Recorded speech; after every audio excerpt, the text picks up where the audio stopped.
ಹಾರ್ದಿಕ್ ಪಾಂಡ್ಯ ಭಾರತೀಯ ಕ್ರಿಕೆಟ್ ತಂಡದ ಆಲ್ರೌಂಡರ್. ಸದಾ ಒಂದಲ್ಲ ಒಂದು ವಿಷಯಕ್ಕೆ ಸುದ್ದಿಯಲ್ಲಿರುವ ಹಾರ್ದಿಕ್ ಪಾಂಡ್ಯ ಇದೀಗ ತಮ್ಮ ಮಾಜಿ ಪತ್ನಿ ನತಾಶಾ ವಿಚಾರಕ್ಕೆ ಮತ್ತೆ ಚರ್ಚೆಯಲ್ಲಿದ್ದಾರೆ.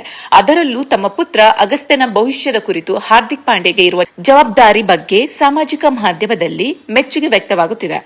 ಹೌದು, ಡಿವೋರ್ಸ್ ನಂತರವೂ ಮಾಜಿ ಪತ್ನಿ ನತಾಶಾ ಮತ್ತು ಮಗ ಅಗಸ್ತ್ಯನೊಂದಿಗೆ ಉತ್ತಮ ಸಂಬಂಧ ಹೊಂದಿರುವ ಹಾರ್ದಿಕ್ ಪಾಂಡ್ಯ ಮಾಜಿ ಪತ್ನಿ ಮತ್ತು ಪುತ್ರನಿಗೆ ದುಬಾರಿ ಕಾರನ್ನು ಉಡುಗೊರೆಯಾಗಿ ನೀಡಿರುವ ವಿಚಾರ ಸಖತ್ ಸೌಂಡ್ ಮಾಡ್ತಿದೆ. ಸಾಮಾಜಿಕ ಮಾಧ್ಯಮಗಳಲ್ಲಿ ಹರಿದಾಡುತ್ತಿರುವ ಸುದ್ದಿ ಪ್ರಕಾರ ಹಾರ್ದಿಕ್ ಪಾಂಡ್ಯ ತಮ್ಮ ಮಗ ಅಗಸ್ತ್ಯನಿಗೆ ಸುಮಾರು 3-4 ಕೋಟಿ ರೂಪಾಯಿ ಮೌಲ್ಯದ ಐಷಾರಾಮಿ SUV ಲ್ಯಾಂಡ್ ರೋವರ್ ಡಿಫೆಂಡರ್ ಕಾರನ್ನು ಗಿಫ್ಟ್ ಆಗಿ ನೀಡಿದ್ದಾರೆ.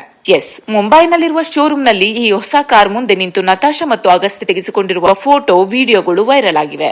ಇನ್ನು ಇದೇ ಫೋಟೋ ಮತ್ತು ವಿಡಿಯೋವನ್ನು ವಾಹನ ತಯಾರಿಕಾ ಕಂಪನಿಯು ಸೋಷಿಯಲ್ ಮೀಡಿಯಾದಲ್ಲಿ ಶೇರ್ ಮಾಡಿದ್ದು, ಈ ಪೋಸ್ಟ್ಗೆ ಕ್ಯಾಪ್ಷನ್ ಕೂಡ ನೀಡಿದೆ.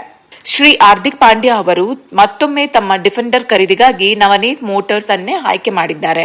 ಇದು ಅವರು ನಮ್ಮ ಮೇಲೆ ಇಟ್ಟ ನಂಬಿಕೆ. ಅಗಸ್ತ್ಯ ಪಾಂಡ್ಯ ಹಾಗೂ ಶ್ರೀಮತಿ ನತಾಶಾ ಅವರಿಗೆ ಮುಂಬೈನ ಶೋರೂಂನಲ್ಲಿ ಈ ಕಾರ್ ವಿತರಿಸಲಾಗಿದೆ ಎಂದು ಬರೆದುಕೊಂಡಿದ್ದಾರೆ. ಇನ್ನು 2024ರಲ್ಲಿ ಹಾರ್ದಿಕ್ ಪಾಂಡ್ಯ ಹಾಗೂ ನತಾಶಾ ಪರಸ್ಪರ ಒಪ್ಪಿಗೆ ಮೇರೆಗೆ ಡಿವೋರ್ಸ್ ಪಡೆದಿದ್ದು, ಇಬ್ಬರು ತಮ್ಮ ತಮ್ಮ ಜೀವನದಲ್ಲಿ ಮುಂದುವರೆದಿದ್ದಾರೆ. ಸದ್ಯಕ್ಕೆ ಹಾರ್ದಿಕ್ ಪಾಂಡ್ಯ ಮಾಹಿಕಾ ಶರ್ಮಾ ಜೊತೆ ಡೇಟಿಂಗ್ ಮಾಡುತ್ತಿದ್ದಾರೆ ಎಂಬ ಸುದ್ದಿಗಳು ಹರಿದಾಡುತ್ತಿದ್ದು, ಇತ್ತೀಚೆಗಷ್ಟೇ ಮಾಹಿಕಾ ಶರ್ಮಾ ಹುಟ್ಟುಹಬ್ಬಕ್ಕೆ ಇಬ್ಬರ ರೊಮ್ಯಾಂಟಿಕ್ ವಿಡಿಯೋ, ಫೋಟೋ ಶೇರ್ ಮಾಡಿ ವಿಶ್ ಮಾಡಿದ್ದರು.